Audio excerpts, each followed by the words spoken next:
مراجعة النفس الصحية ليها 3 قواعد. أول حاجة، افصل بين الفعل والشخص. أيوة، ممكن تكون تصرفت غلط، بس ده ما يلغيش إنك إنسان بيتعلم. تاني حاجة، اسأل نفسك كنت محتاج إيه وقتها. أوقات كتير قوي بنغلط عشان كنا تعبانين، محتاجين احتواء، محتاجين تقدير، مش عشان احنا سيئين. تالت حاجة، حط بديل. ما تقولش ليه عملت كده، قول المفروض أعمل إيه المرة الجاية. المحاسبة الحقيقية هدفها التطوير مش التأنيب.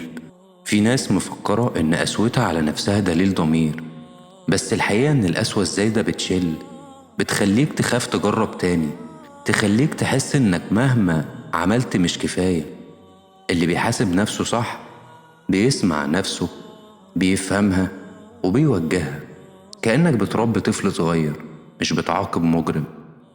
وفي لحظة هدوء قبل ما تنام، اسأل نفسك 3 أسئلة: إيه الحاجة اللي عملتها كويس النهاردة؟ إيه الحاجة اللي ممكن أعملها أحسن؟ وإيه الخطوة اللي ممكن تكون صغيرة بس تعدل بيها كتير، من غير صراخ داخلي ومن غير محكمة؟